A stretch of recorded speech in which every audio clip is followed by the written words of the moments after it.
¿Cómo les va?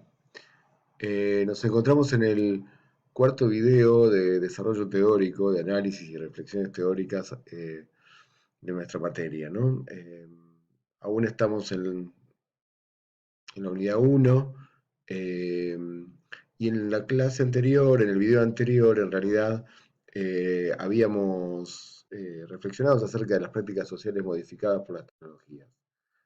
Prácticas sociales modificadas por las tecnologías no por el mero uso, o no solo por el mero uso de los dispositivos tecnológicos, sino que estas prácticas modificadas constituyen el contexto de aplicación, o sea, se constituyen, se construyen y desarrollan en el contexto de aplicación de la tecnología. Tener esto presente abre un escenario de reflexión, es el contexto de aplicación que deviene en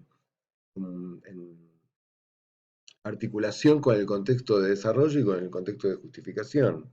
En el contexto de justificación hay quienes deciden el desarrollo tecnológico y tienen en mente cómo será esa escena de utilización. O sea, en el contexto de justificación se define una escena que es la escena que finalmente este, contribuye a la construcción de esta modificación de las prácticas sociales, ¿no?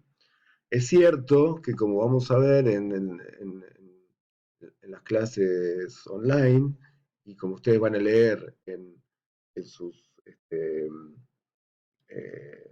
su oportunidad que tengan de ver bibliografía como Finber o Wiener, está la discusión de qué pasa, cómo se tensiona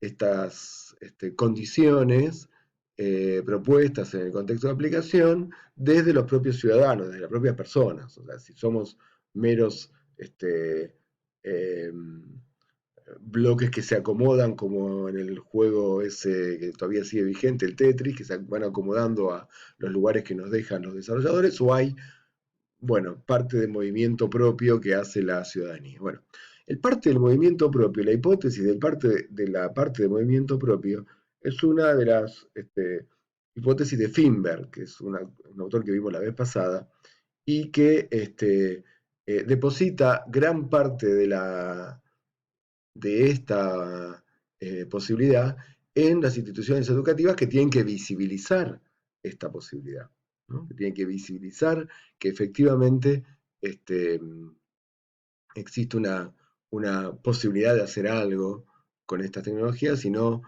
solamente que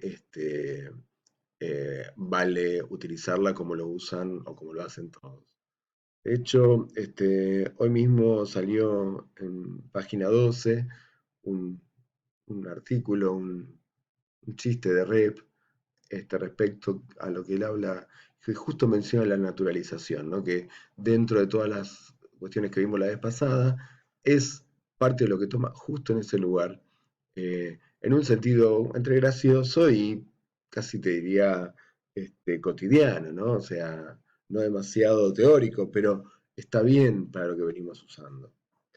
Lo que me interesa profundizar en este punto es en uno de los recuadros que hay acá en este esquema, que es las reglas, ¿no? Porque lo que produce parte de la modificación de esta práctica son las reglas de juego que están impuestas y definidas como criterios internos y externos del desarrollo tecnológico, bueno, en esos dos contextos. Eh, a ver si podemos bajar.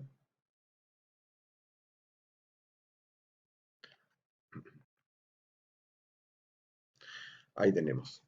Entonces, en, esta, en este hacer un zoom, reorganizamos eh, los términos que están aquí. Esto es no pretende ser una red conceptual, sino más acercarse a lo que vamos a ver en otro momento de nuestro trabajo como red semántica.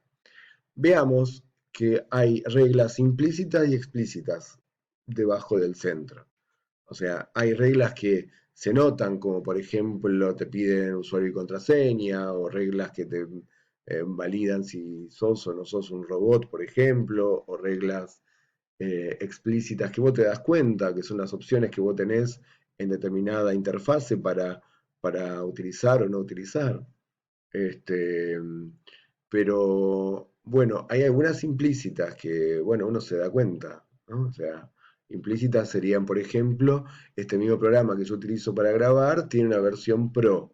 La versión Pro, como decía en otro video o en la clase que tuvimos, eh, tiene posibilidades que la tecnología, digamos, abre posibilidades que la tecnología ya tiene, pero que son cerradas para esta versión gratuita. eh, que implícitamente se presenta como, por ejemplo, sale un cartel que dice, si vos quisieras grabar el sonido de la computadora, tendrías que tener la versión Pro, por ejemplo. Implícitamente hay una regla que restringe capacidades que tendría este programa, ¿no? Eh, bien, y así, entre lo que se puede y lo que no se puede, están las reglas. Estas reglas que eh, a mí me gusta pensarlas como reglas de juego, ¿no?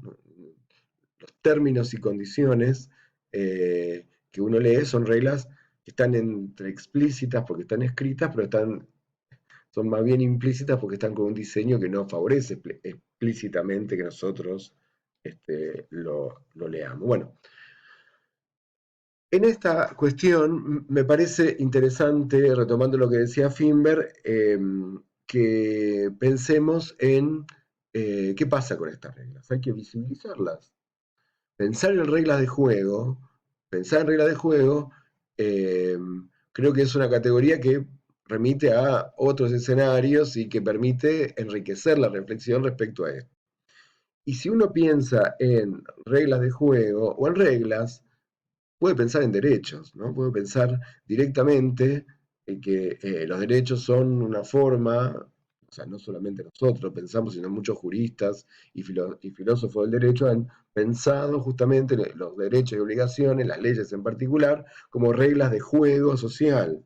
Bueno, pensar en reglas y relacionarlo con derechos abre un espacio donde hay contextos que se articulan, ¿no? Se articulan en el sentido de las porosidades, las intersecciones entre las reglas del contexto digital y las reglas del contexto físico o que van por fuera del contexto digital. ¿Cómo se relacionan entre ellas?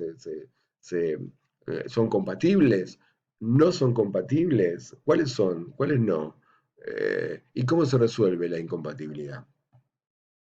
Bien, para que esta relación, la relación entre reglas y derechos, sea visible, hay una gran dificultad. ¿Cuál es? La naturalización de lo que pasa. O sea, hay una experiencia que ya tiene varios años que se hicieron justamente con gamers, ¿no? Eh, se hicieron varias experiencias en ese sentido con gamers que los gamers son gente que justamente decodifica las reglas para jugar y para ganar. Son aquellos que no juegan para divertirse, sino juegan para ganar. Y para ganar tienen que decodificar cuáles son las reglas, cuáles son los baches de reglas, justamente para entrarle y para poder seguir avanzando en el juego, o para hacer algunas cuestiones que a lo mejor los desarrolladores no habían pensado que se podían hacer.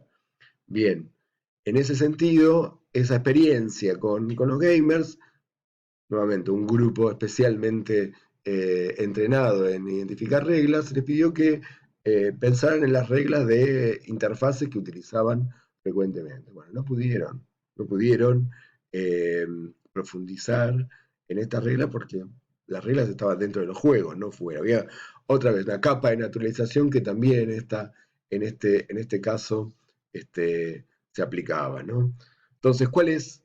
Si hay naturalización y según Finber, a las instituciones educativas y más a los licenciados en ciencia de la educación, que justamente son aquellos que mm, tendrían que proponer algún tipo de estas innovaciones, y más a la universidad pública, ¿cuál es la receta primera? La receta primera es, entre comillas, receta primera en términos de así coloquial. O sea, básicamente lo que estamos diciendo que eh, hay un autor que es Bourdieu, que ustedes habrán leído en otras materias, que habla justamente de la naturalización y cómo desnaturalizar. ¿Cómo desnaturalizar? Historizando, justamente, volviendo a el origen. ¿Qué significa historizar? Significa recuperar o reconstruir ese origen de las cosas que parecieran, o de los fenómenos, o de los procesos que parecían darse por sí mismo.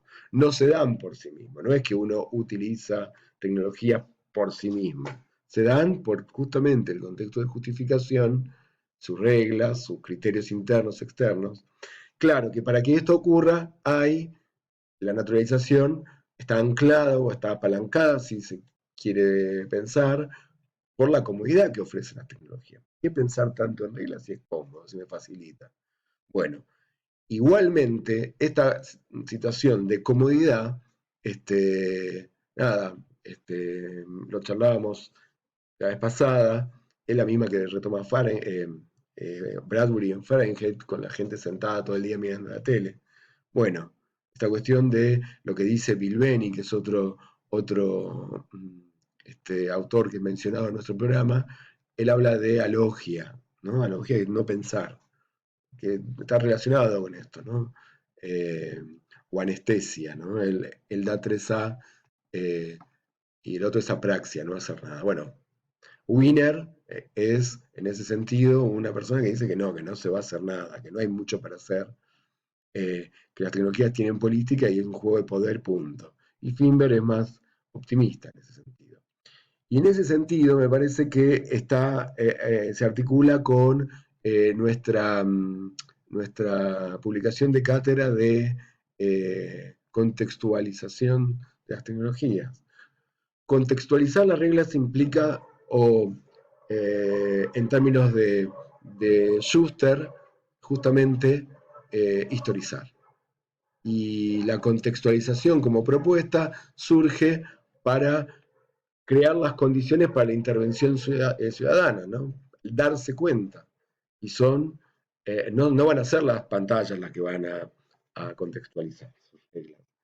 Son las instituciones educativas en distintas instancias, como la universidad o la escuela, la que podría mostrar de manera más o menos sofisticadas, sin descalificar a quien no se da cuenta. Bueno, hay una tarea pedagógica importante en ese punto, hay un espacio pedagógico de intervención, de gestión social para darse cuenta. Bueno, nos vemos, seguimos con este tema luego. Es muy importante para nosotros la reflexión acerca de las reglas que se aplican en las interfaces, se aplican en los algoritmos, y que son reglas en sí mismos. En fin, seguimos. Espero que les resulte interesante y que lo acompañen con las lecturas.